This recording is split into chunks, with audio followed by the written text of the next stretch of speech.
Hello, everybody. Welcome to another class with Web Yeshiva. We are, don't mention it, getting closer to Pesach. So this is the second in a series of 4 classes on Haggadot in their time. Last week we were looking at manuscripts and early Rishonim. Today we're going to look at the first illuminated Haggadah, which is also known as the Birds Head Haggadah. Now, you may be familiar with the Birds Head Haggadah. It's the kind of Haggadah that once you've seen it, you remember it. But I think, and my brother asked me yesterday, if there's no commentary on it, what am I going to say? Well, I think there's a lot of commentary in the images. So let's have a look at this Birds Head Haggadah. Here is an example, an illustration from, oh, excellent then. So you may know, you can help me when I get stuck on this year. This is an illustration from Hallel, where it says, Hodu la Hashem ki tov ki le'olam chasdo, standing on a stender. It's a nice book. And you see the person reading the book is looks like a human being, but with a bird's head. So that is what many of the characters in this Haggadah look like. Let's see. It is the Birds Head Haggadah is the oldest surviving illuminated Ashkenazi Passover Haggadah. There are a lot of qualifications there, but I believe it's the oldest illuminated Passover Haggadah. There's a Sephardi one from a few decades later, but not without birds' heads. The manuscript produced in the Upper Rhine region of southern Germany in the early 14th century contains the full Hebrew text of the Haggadah. Etc. The text is executed in block calligraphy and accompanied by colorful illustrations of Jews performing the Seder practices and reenacting Jewish historical events. The Bird's Head Haggadah is so called because all Jewish men, women, and children depicted in the manuscript have human bodies with the faces and beaks of birds. Non-Jewish human faces and non-human faces, such as those of the angels, the sun, and the moon, are blank or blurred. Numerous theories have been advanced to explain the unusual iconography, usually tied to Jewish aniconism, which means the prohibition of drawing pictures of people or things. The Haggadah is in the possession of the Israel Museum in Jerusalem, where it is on permanent exhibition. Yeah, okay. So here's another, this is the title page of the Birds Head Haggadah. We have on the right here, on the right we have the wife of the house wearing a snood. All the women wear snoods. And on the left we have a man, the master of the house, with his with a bird's head and what looks a little bit like a toilet plunger on his head. We'll talk about that. It's known as a Jew's cap. Also, Erev Pesach, we have on the left here a picture of somebody with a bird's head making charoset. So that's kind of what it looks like. And we'll see lots more pictures as the day goes on. The text was by a scribe named Menachem, because the name Menachem is pulled out in the word Menuchim, Munachim, fine, revealing a signature. And the text is 12 rows, etc. So I've read a lot of articles and 2 longer articles about this. A lot of what I'm going to say comes from Mark Epstein, who wrote, probably the version you have, Lynn, probably has an introduction by Mark Epstein. And then there's another counter argument from, I've forgotten her name, Phyllis something.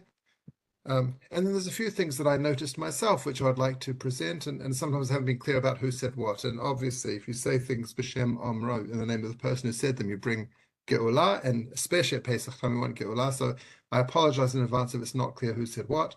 That was not intentional, just careless. So my question is, why do some of the people in the Haggadah not have human heads? Now, and iconography, right? We're going to talk about. Oh, you've got the pop-up version. Oh, that is amazing. I think I'm going to have to get that. And I'm going to, the last part of the shiur is going to look at the prohibition of drawing images of humans, and in the historical context of the rabbis of that time, that's presumably why they didn't draw people with people heads. Obviously, nowadays, I don't know, I have several benches on my shelf which have images of people in them. On my phone, I've got pictures of people. On the title slide of this shiur, there's a picture of me for some reason.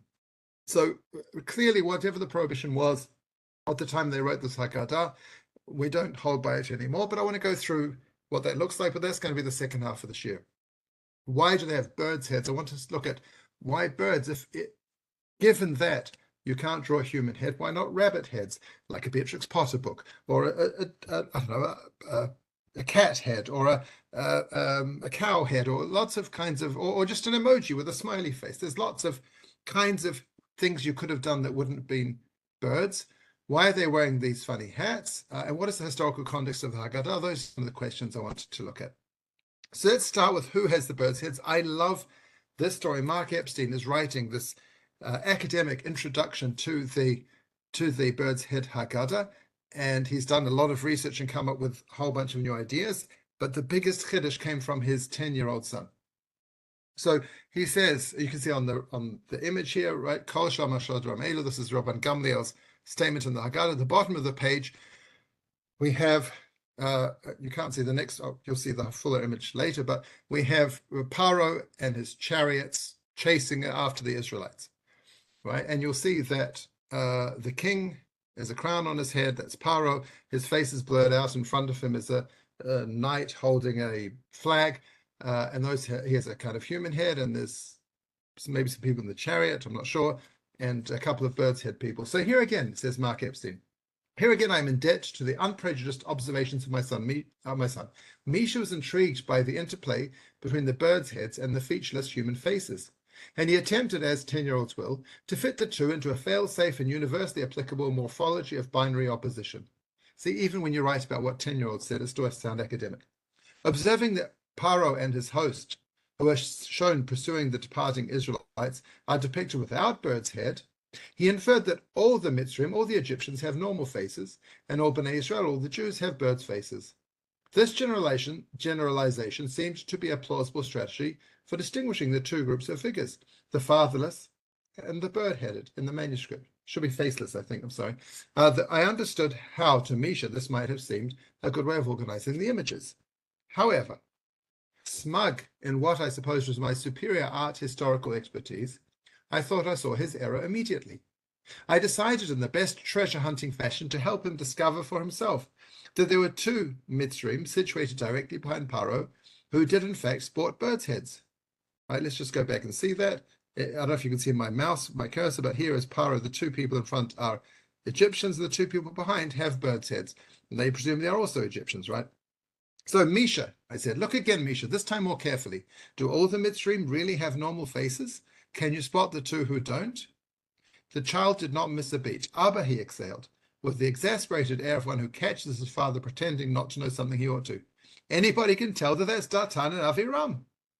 In response to my puzzled look, he explained the Nokshim, the Jewish taskmasters. See, one of them has a whip and the other has a club. So they have to be Datan and Aviram. So based on this observation of this 10-year-old and this answer to his father's question, Wikipedia leads off by saying that the Jews wear birds' heads and the non-Jews have non-Jewish heads. Here you can see the whole picture, and I'm just Targum Yonatan, for example, says this distinction, Vayomar Paro leDatan v'Aviram b'nei, right? The Jews have fled. We're Pasha B'Shalach. The Jews have left Egypt, and then Paro hears they're confused, whatever. So Paro says to Datan Aviram, Bnei Yisrael demishtayrim b'Mitzrayim, the two of the Bnei Yisrael, the Israelites who remained in Egypt, Mitafin hinun ima beit Yisrael ba'ara, the Bnei Yisrael are confused in the land. Tarad lehun tavat tzafon negdoi demidbara, chase after them. Oh, no, I'm sorry. The tavat, the mistake, the idol of Tzafon is opposing them in the desert. So according to an early Jewish tradition, Datan and Aviram were with Pharaoh when he chased after the Israelites. Somehow, after the Egyptians drowned in the sea, Datan and Aviram joined up with the Israelites and continued through the desert and caused grief and trouble for Moshe and the other Bnei Israel right the way through. So according to Misha and Mark Epstein goes along with this. Right, I think these are two Egyptians in the back here. And then these two bird-headed people with a whip and a club are the Jewish taskmasters, but following behind Pharaoh and his soldiers, chasing after Bnei Israel, who are busy baking their matzahs and then leaving Egypt and walking out into the desert. Now, I just want to talk about the flag here, and the coat of arms on Pharaoh's chariot. I'm not sure how familiar that might look to you, but it looks pretty similar to me to the Habsburg coat of arms. Again, this is not right. The eagle black on a white background, or sometimes black and yellow. This looks like they've reimagined Pharaoh as the Christian ruler of the country in which they live, which is again, that shows the importance of putting this into the historical context. And all you Austro-Hungarians out there can be excited for the Habsburgs, but they've turned them into Paro. So this is just another illustration of from the book, right? It says, we called out to God. We have on the top right a man and a woman reaching out, right? Most of the adult men have beards and there's Jew caps. The women have snoods. They're each crying out to God. At the bottom of the page, we have Abraham sacrificing Isaac with an angel stopping the sword from him. And in the bottom left is looks like a stick of cauliflower. It is a ram stuck caught in the hedge, in the brambles. So what's the historical context of this Haggadah? It was completed around the year 1300. I don't know how long it would take to make this, but presumably, well, anyway, right before 1300, we have the Rindfleisch massacres. Rindfleisch massacres are somewhat of a turning point in Ashkenazi Jewish history, in the same way that the Crusades in 1096 were. The Rindfleisch massacre 1298 led to massacres, persecution, and the death, famously, of the Mordechai, one of the commentaries on the Talmud. So the Rindfleisch massacre movement was a series of massacres against Jews in 1298. The event, in later terminology, a pogrom, was the first large-scale persecution in Germany since the First Crusade. The Jews of Hohenlohe town of Röttingen were accused of having obtained and desecrated a consecrated host. That means they took the matzah from the church and they performed some ritual on it. And so one Lord Bols van Rindfleisch, who the sources refer to as either an impoverished knight or more probably a butcher, because Rindfleisch means beef in modern German spelling, gathered a mob around them and burned the Röttingen Jews on Sunday, April the 20th. Rindfleisch declared to have received a mandate from heaven to avenge the sacrilege and exterminate the Jews. This is going to be relevant when we do Sfirat HaOmer. One of the reasons that Ashkenazim have more strict prohibitions or limitations during Sfirat HaOmer is because of the persecutions that happened to the Jewish community during the time from Pesach to Shavuot. Communities only say Av HaRachamim on those 6 Shabbatot, again, because of... So Rindfleisch is kind of a really important, and still to this day has an impact on our lives. So Mark Epstein gives some context. Another ritual murder libel occurred in Munich in 1285. When the Jews there refused to allow themselves to be baptized, the mob burned between 132 and 180 in the synagogue. In 1286, the Jews in Mainz were again accused of child murder. The king intervened unsuccessfully. A literal exodus followed these events, with Rabbi Meir of Rothenburg leading many Jewish families out of Mainz and the surrounding towns with the aim of traveling to the land of Israel. Rabbi Meir was captured in June 1286. He remained in jail until he died, and eventually his body was redeemed.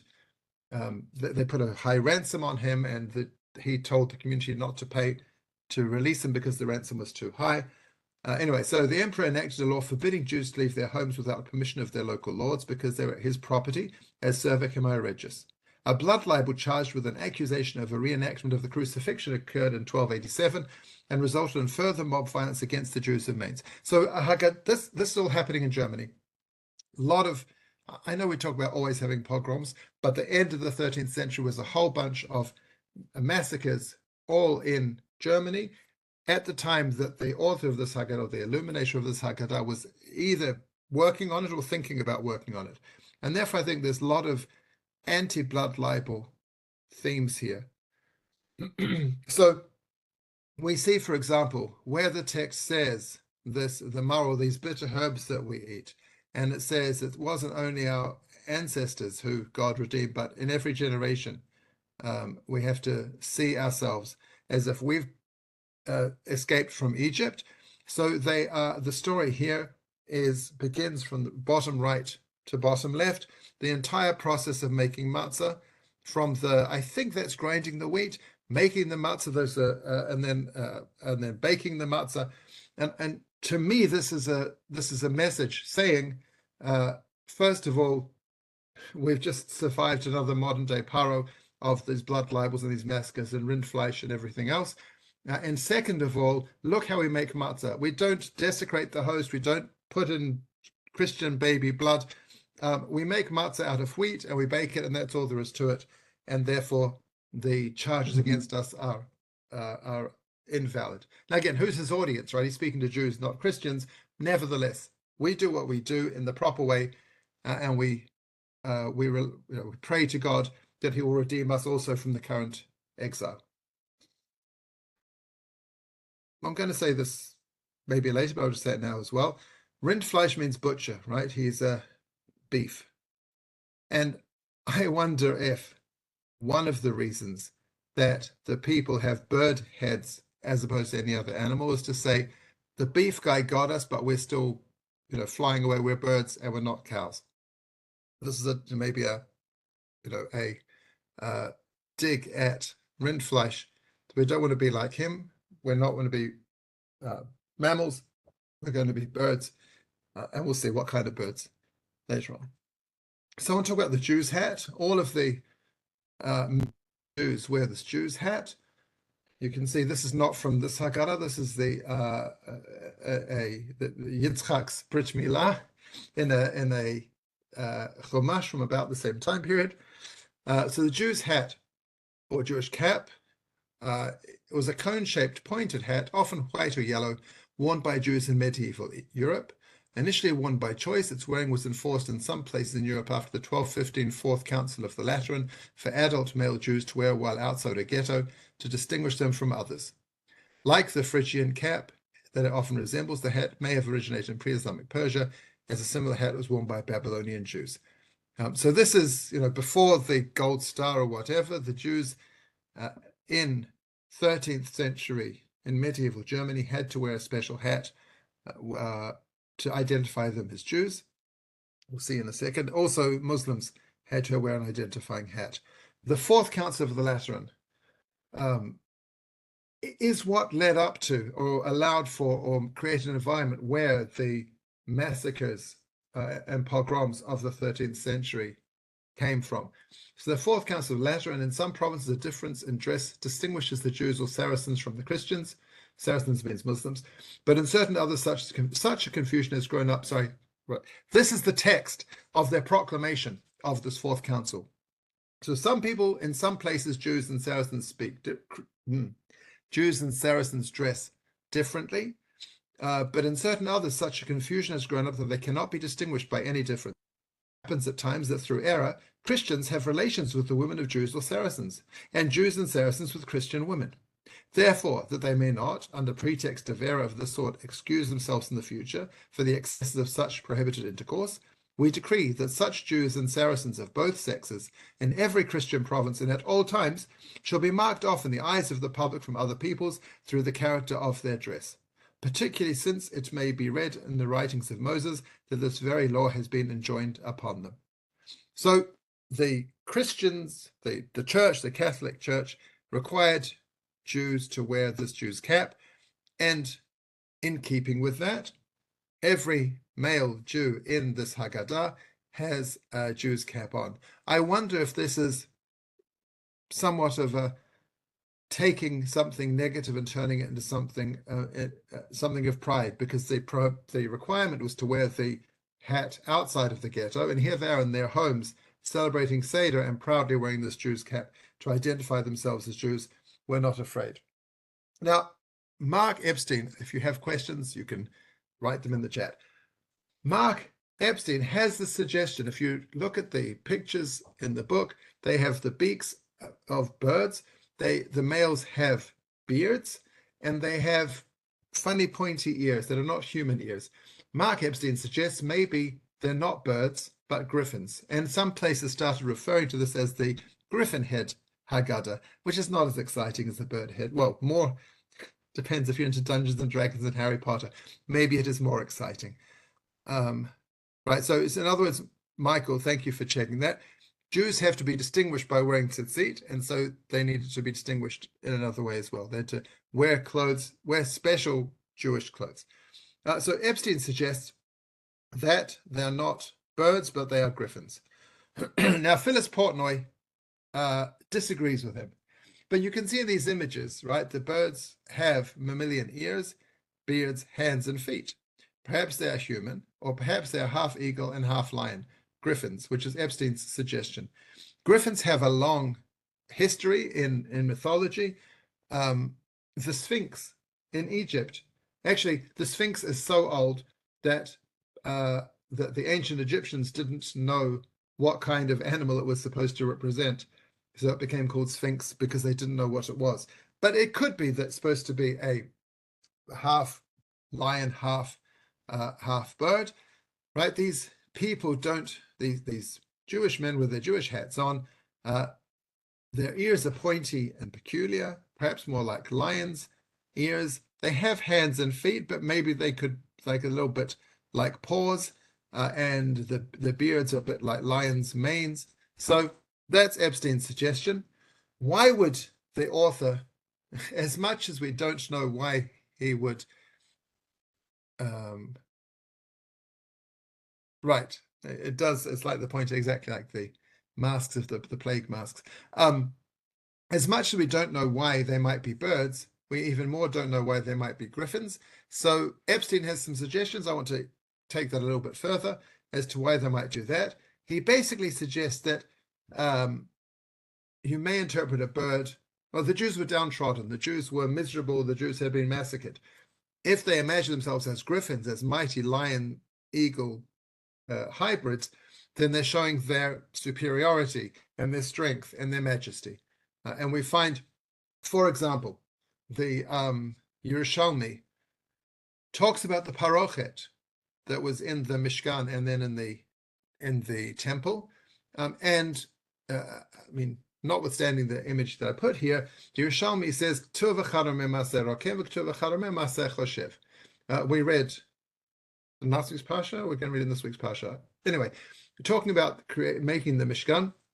In one place it is embroidered, and the other place is intelligent. So Maaser Rokem Patzuf Achad, Maaser Choshev Shnei Patzufim. Maaser Rokem means it has one face. Maaser Choshev means it has two. The illustrations, the embroidery had two faces. Rabbi Yehuda, Rabbi Nechemia, Chadar Ma Maaser Rokem, Ari Mikan V'Ari Mikan, Maaser Choshev, Ari Mikan V'Chalak Mikan. One of them, either Rabbi Yehuda or Rabbi Nechemia, says that since there's two, if it would have just said one, I would think it's a lion on both sides. But since it says two different words, it's a lion on one side and blank on the other side. The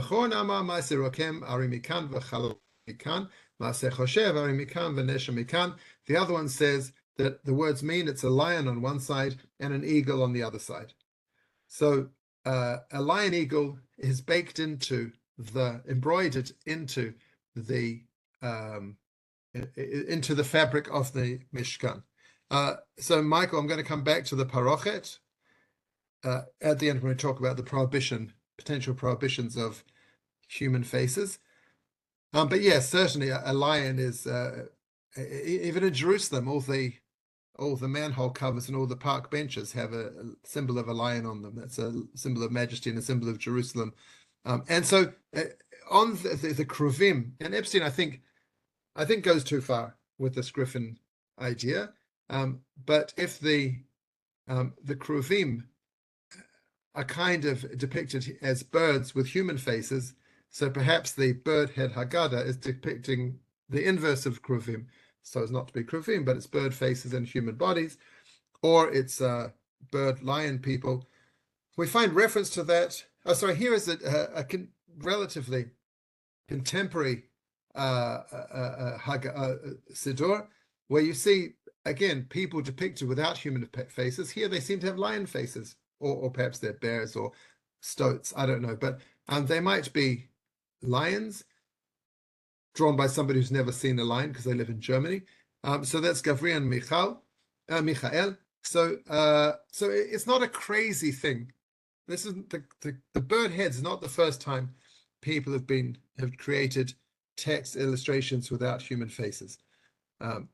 So in Shmuel we talk about eagles and lions, right? David, at the beginning of 2 Samuel, David is lamenting the deaths of Shaul and Yonatan, and he says, Shaul v'Yonatan ha'ne'avim v'aniyimim b'chaim v'metam lo nifradu. Shaul and Jonathan, beloved, cherished, in their lives and in their deaths they were not separated. Minisharim kalu u'me'erat gaveru, they were swifter than eagles and stronger than lions. So if Epstein is right and these birds are really griffins, that would be an allusion to the mightiness of the kingdom, to Shaul and Yonatan, the first king and the first heir to the throne, and it would be uplifting and show the strength and optimism of the Jewish people. Or conversely, after the First Crusade, when the communities of Speyer, Mainz, and Worms were destroyed, and Yehuda ben Kalonimus, I believe, wrote Kalonimus ben Yehuda, wrote this Kina, this lamentation that we recite on Tisha B'Av, describing those communities that were destroyed. He also says, Al-Duri Kal Meginsa Hadura, the distinguished leaders of Mainz, Min Sharim Kalo Me'at Lehet Gabara, right? He quotes this idea from Shaul and Yonatan. They were swifter than eagles and stronger than lions. Hishlimu nafsham al yichud shem hanara. They gave up their souls with unifying God's name. So on the one hand, it's a symbol of majesty, and on the other hand, it's a reminder of the destruction in the morning after the massacres of the First Crusades, and then again the same idea of the Second Crusade. So maybe they're griffins, right? But maybe they're birds, as Portnoy said. She says it can't be a symbol of, first of all, she doesn't believe they look like griffins. There's no lionness about them, and she thinks the whole thing is a stretch. On Sunday night, I read Epstein. I thought, wow, that's quite convincing. And then last night I read Portnoy. I'm like, she's convincing. So I don't know where I stand. But one of her claims is that this Haggadah is about saying the Jews are suffering and in exile, and we're going through our own Pharaoh and our own persecution, and therefore it would be inappropriate to depict ourselves as lions and eagles. I'm not sure I necessarily agree with her, but anyway, she points out, I don't know if you can actually see it here, but I think I put it in the next image, but maybe not. At the Seder table we have at the beginning, Halach Ma'anya, right? So we've got everyone getting ready on the bottom of the right page, and the left page is the wife on the right and the husband on the left. And what you can't necessarily see is he's opening his Haggadah, and inside his Haggadah it says Halach Ma'anya. So perhaps he's just opened to the page that they were up to in the story.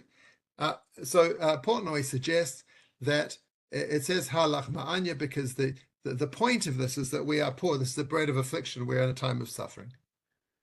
I wasn't smart enough to include that small pull-out picture. You have to take my word for it. So she says they're not griffins, they are birds. Okay, I don't really have, I'm falling somewhere in the middle of this. I definitely like the bird idea. There's pieces in here that I think challenge Christianity. In other words, I think this is a book of defiance and a book of hope and optimism. For example, if you look on the right here, maybe you can see we have the top right has a Jew with a Jew cap and a bird face, and it says above it Yaakov, and on the left at the top it says Har Seir, and it says Esav, and there's a blue Jew with a bird face and a Jew's cap. So even if you don't buy into the bird, Jews are all wearing bird faces, he's definitely wearing a Jew's cap. So why would you depict Esau, as a Jew? So the Gemara in Kiddushin says, Rabbi Chiya bar Avi and Amar Rabbi Yochanan, Nochri Yoreshet Aviv Devar Torah. we're talking about the concept of inheritance, right? Who inherits from what, and laws of inheritance for Jews.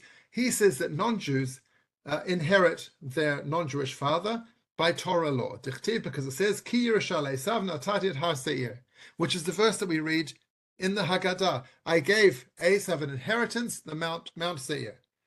So the Gemara says maybe Esav is not a non-Jew. You can't learn that. Dilma Yisrael Mishumad Shani.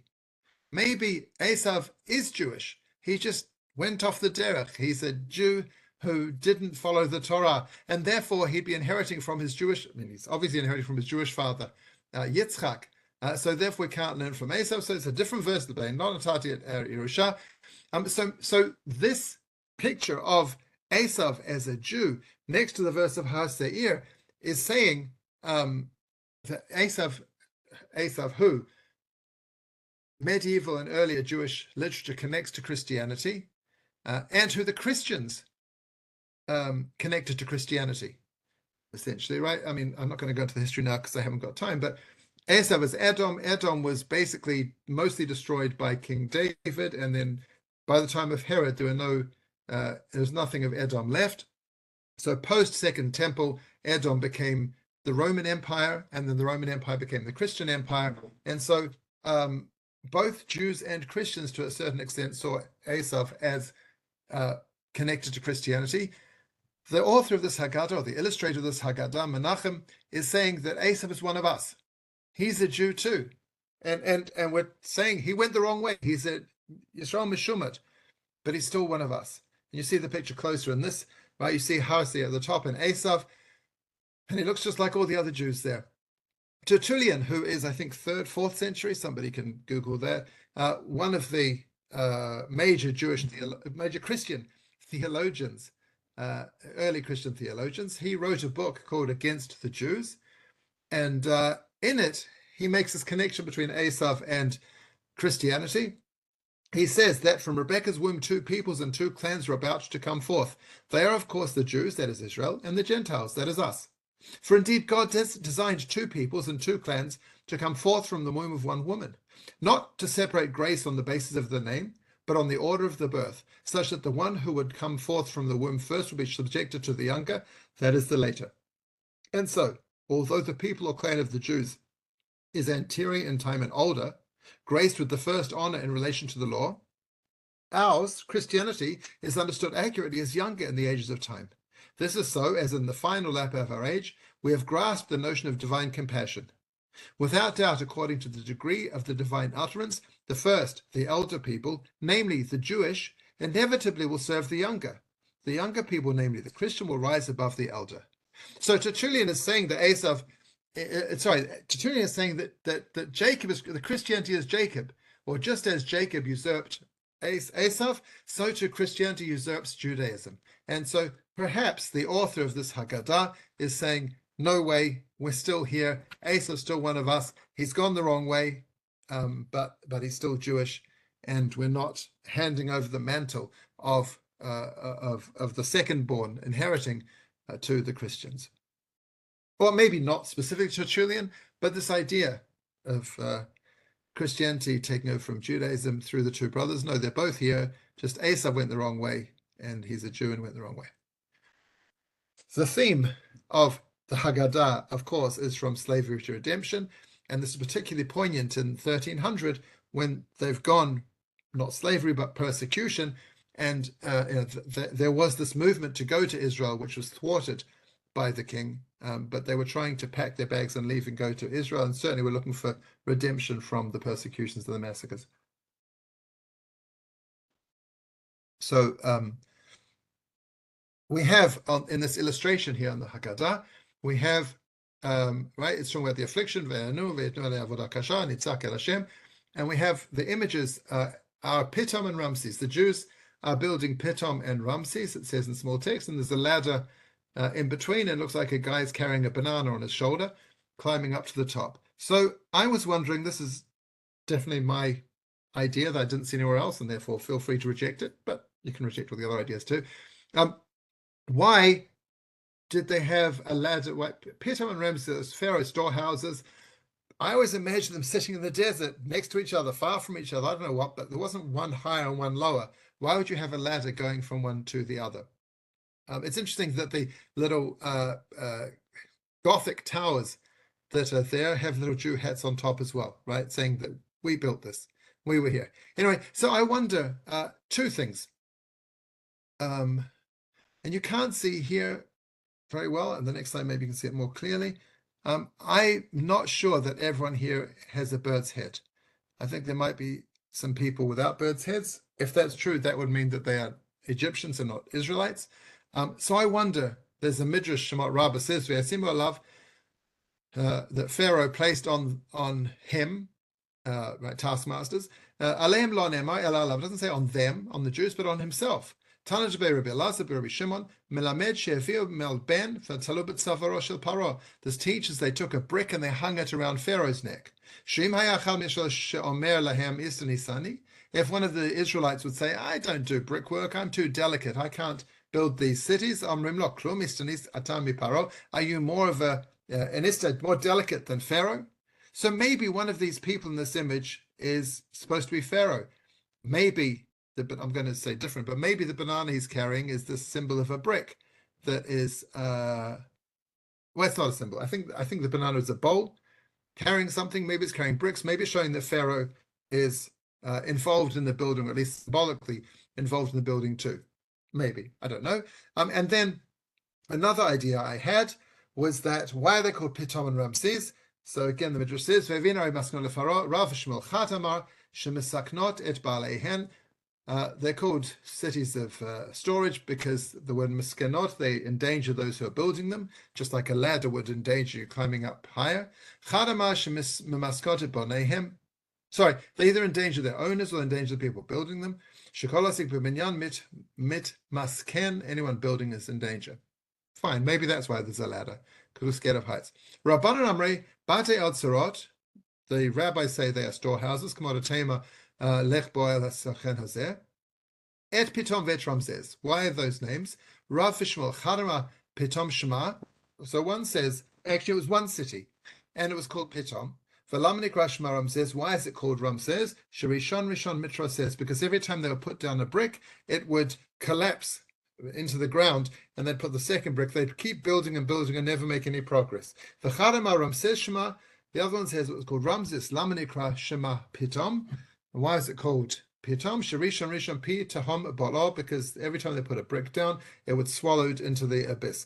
So I wonder if the ladder is there showing that Ramses is sinking into the ground and they have to keep climbing higher to build Pitom and put on top of it, keep trying to build up, even though it's a kind of like a game of snakes and ladders, where or shoots, what do you call shoots and ladders in America, where the harder you try, you keep climbing up and you still end up back where you started at on the bottom.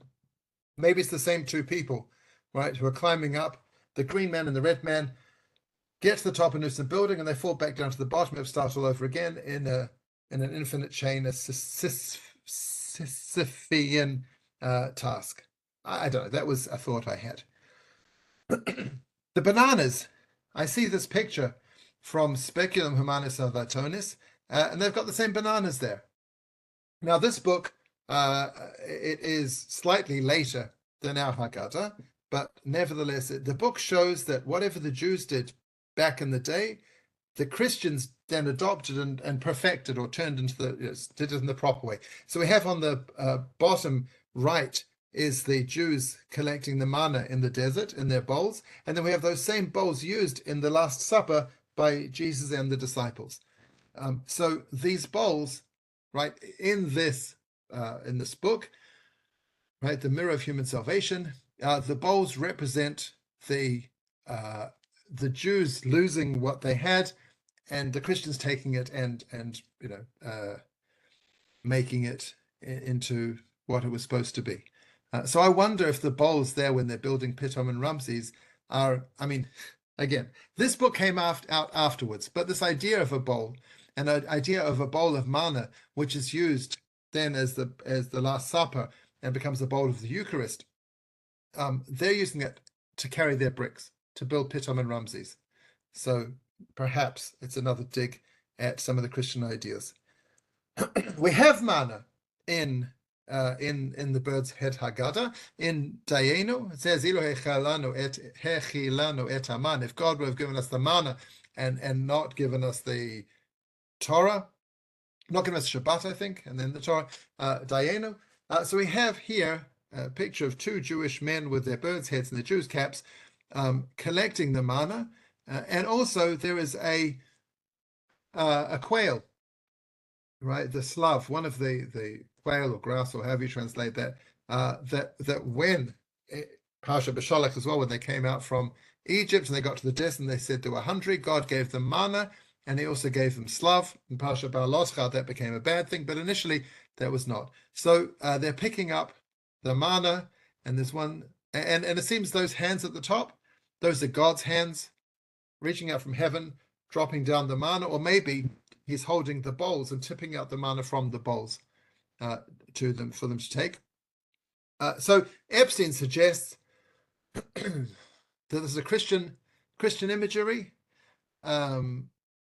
Well, whatever. Again, there's a lot of guesswork going on here, so let's see what he says. In the illumination of the descent of the manna and quails on folio 22v, the small, round, flat manna bears an unmistakable resemblance to Eucharist wafers, and the single quail is shown in bird's eye view as it appears from above, in a manner analogous to Christian treatments of the descent of the dove of the Holy Spirit on such occasions as the baptism of Jesus or the moment of Eucharistic transubstantiation.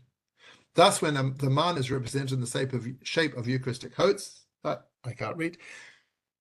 When the manna is represented in the shape of Eucharistic hosts and the quail in the form of the dove of the Holy Spirit, it is neither a simple nor an unconsidered appropriation of Christian imagery. It is rather a sophisticated and culturally literate rejoinder to Christianity on the theological level, accentuating the idea of manna as an indigenously Jewish heavenly bread, the bread of salvation, by conscious appropriation of Christian iconography conventions. The Jews here answer the charge that they harbor jealousy over Christian access to heavenly bread. The central accusation of host desecration libels. They assert that they have their own heavenly bread, and they do not need to replicate the Eucharist in their ma'at by nefarious means. So this is Epstein, who says this is a triumphant book, says this is a rejoinder to Christians who accuse us of desecrating the host. Right? We have our own host, we have our own bowls, we have our own manna. We don't need your stuff, and certainly we don't. Yeah, there's no need to murder us for doing such a thing, because we have no need to do such a thing. Which is an interesting reading of it. I tried to go down just as kind of freewheeling. I tried to look. There are 5 kinds of food that the manna couldn't look like, and I wanted to see whether I could make those colors and shapes look like cucumbers, watermelons, garlic, and I can't remember the other 2.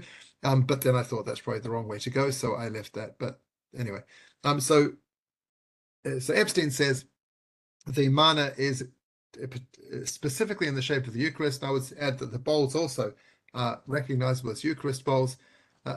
Eucharist is the matzah that turns into the body of Jesus during Mass, broadly speaking.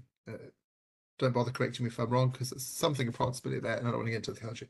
And then the next page, so you go from the collecting the manna, and then we go straight to getting the Torah at Har Sinai, right? That's how Diana works. So we have on the bottom of the page, and I don't know here, this is the Shirley and Laverne problem, or not problem, solution, right? Shirley and Laverne, if you remember that TV show from back in the day, they both wanted top billing, and they couldn't agree who was going to get what, who was going to be top. So they put one name top right and the other name bottom left. So if you go left to right, as we read in English, one name is first. If you go top to bottom, the other name is first. Same thing over here. I don't know if this image, lahavdil, elef havdalas. I don't know if we're supposed to go from at the bottom, first go right to left with the man taking his sheep, his paschal lamb, whether that's the catalyst that gets us to Matan Torah, and then we would go perhaps up from the bottom to the top, or whether it's first out of the top left of the page, where you see again God's hand reaching out with the tablets. The red man is Moses, and he is standing on Har Sinai, and then he hands the Torah down to the 2 people below him. And so I'm not sure of the order over here, but the manna, the Eucharist, not the Eucharist, right? You Christians have your Eucharist. We've got our mana, and our mana leads to the Torah, or gives us the Torah, and therefore we are superior to you. We have no need of what you have.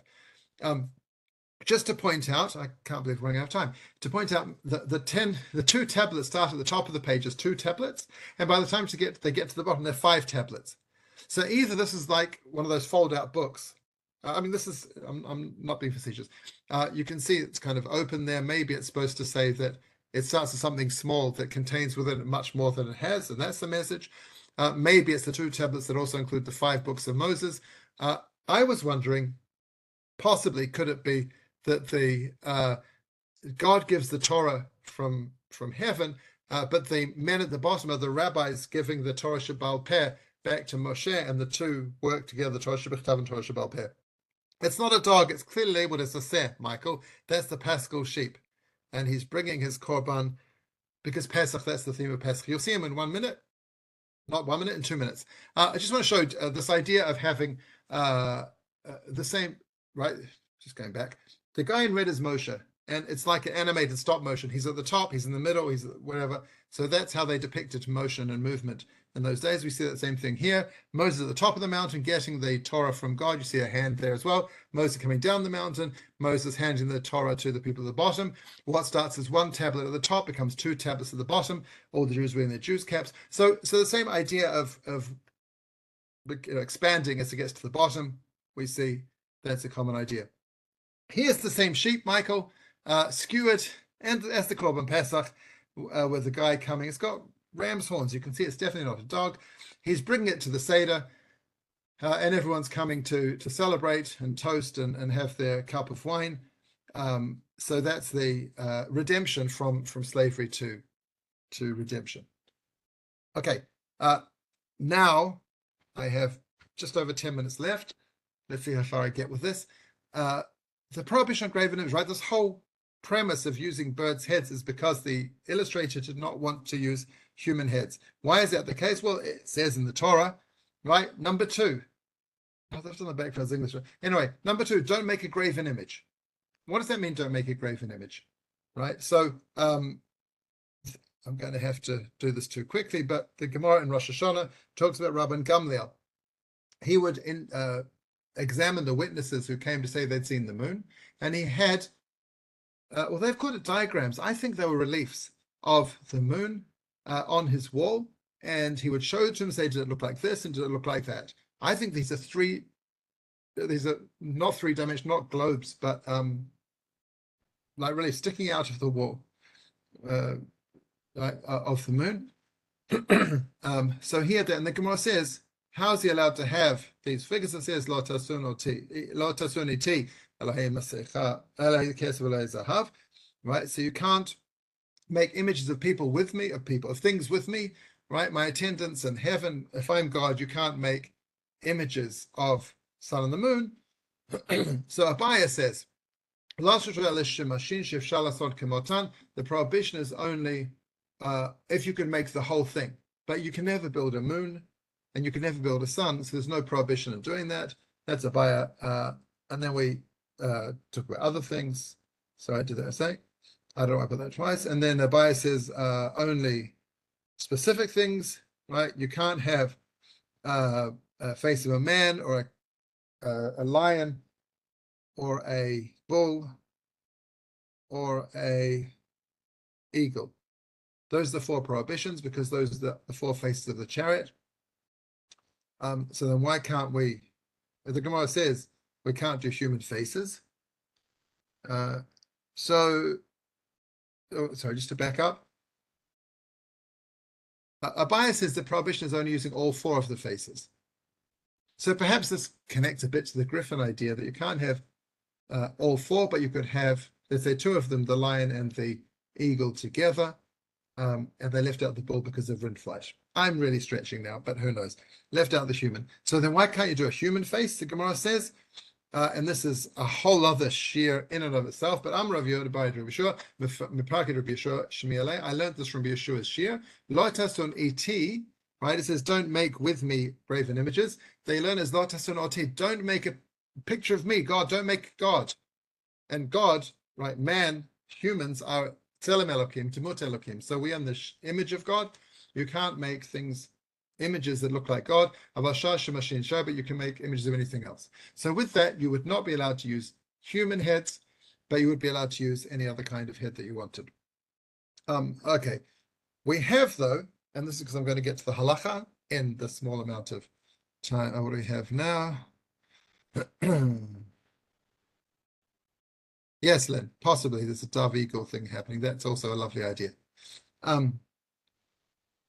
So can you draw a two-dimensional picture, right? So there was a shul in Nahada that had a statue, and Shmuel's father and Levi would pray there, and they weren't worried about it because it was not an idol, it was just ornamental.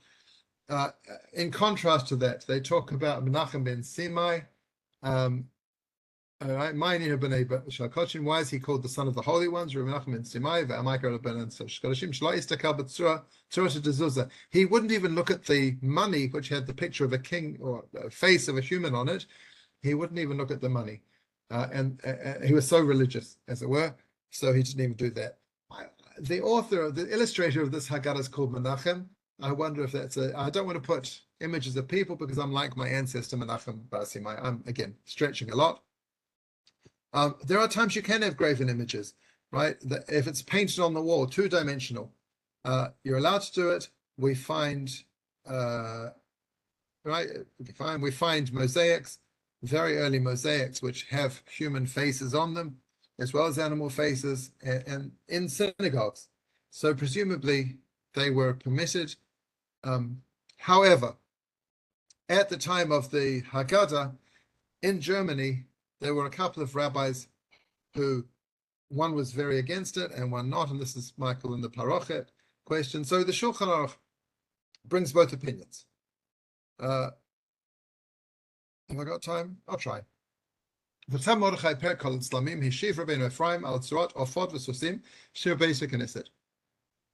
his shul, they had birds and horses in the shul, right? Maybe they're on the parochet at the front of the shul.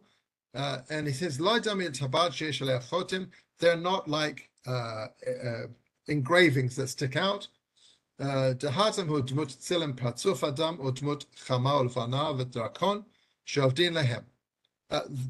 the things that are prohibited are faces of humans or sun or moon or dragons, which idolaters worship those things. But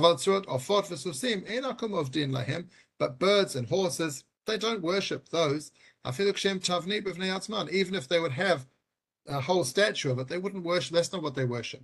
Certainly when they're woven into, embroidered onto the parochet, it's not called parts of mutarim, chus parts of adam, parts of adam, what's say dafka is fine. So again, perhaps the reason the author used bird faces is because nobody worships birds, and because Rabbi Ephraim specifically said that's permitted, as opposed to human heads, although he does kind of allow. Now, Ephraim, this is Ephraim ben Isaac of Regensburg, who is 100 years before our Haggadah, and one of the Balei Tosfot, and he was a originalist, right? What's the word in the Constitution? That people stick to the original letter, and there's no development since then. If it wasn't in the Talmud, he's not interested in it. Any custom that. Thank you very much, Michael. That's good. But if you go to many other countries, there are faces. So stay in Israel. Right. So he rules by the Talmud. So any minhagim or any halachot that are not in the Talmud, he's not interested in. And he wrote Piotim about the massacres during the Second Crusade.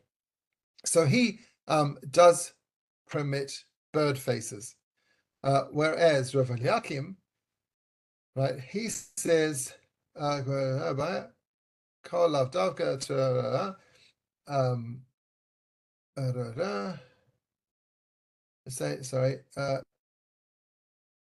right, even it's forbidden even to make shapes of animals, and therefore in his shul, where they had lions and snakes in the shul, again maybe on the parochet, he ordered they remove them from the shul.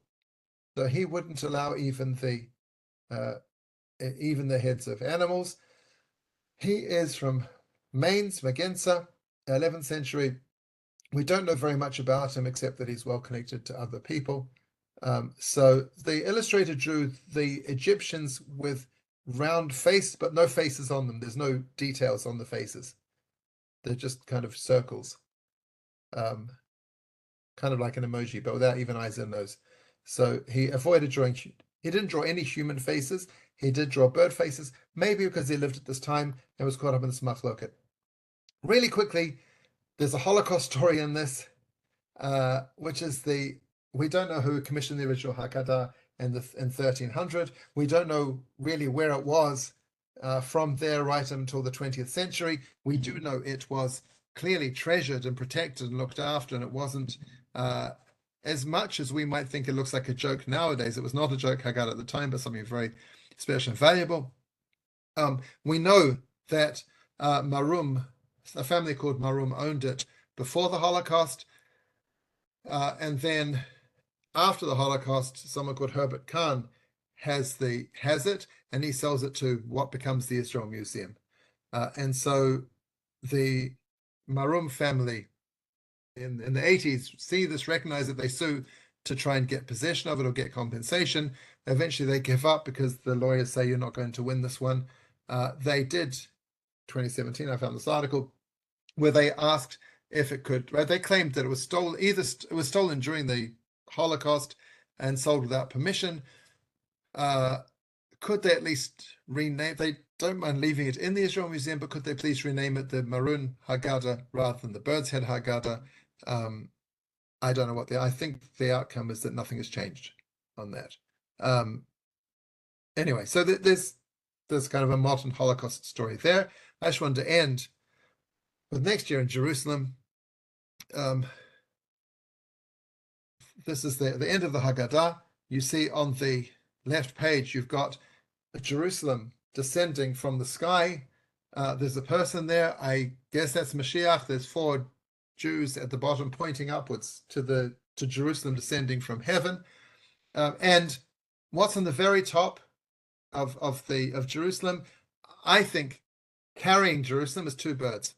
So perhaps, and this is my punchline, perhaps the characters all have birds' heads because that's a symbol of redemption, that the birds are going to carry the temple in Jerusalem, bring it down from heaven to earth, and everyone's going to say, here it is. They're all pointing. That reminds us of Bishalach, when they left Egypt and we saw at the sea, everyone said, Zeh Eli va'anvehu, this is my God, and I will glorify him. And Rashi and the Gemara say they were pointing, they could see God physically. And Shemot Rabbah has this idea. They came out of the sea, the Israelites, and each one pointed with their finger. This is my God. So God says to them, in this world, you said one time, this is my God. But in the future, you're going to say the same thing twice. It says in Isaiah, on that day, this is our God, we hope for him, he will save us. That's what every time it says the word zeh, they're pointing at something. These are the Jews at the end of the Haggadah, pointing, hoping for salvation, praying and believing and trusting that the bird is going to carry Jerusalem. Birds will bring them Jerusalem, and they'll see God directly and point to him. That's it. Thank you very much for attending. Next week, I think I'm going to talk about the earliest printed Haggadot. I'm happy to get your thoughts and feedback and suggestions. I haven't got the next class planned out. Also, a quick reminder that I said at the beginning, in Israel, we change our clocks on Thursday night. So if you live outside of Israel, the time may be an hour different next week than it is this week.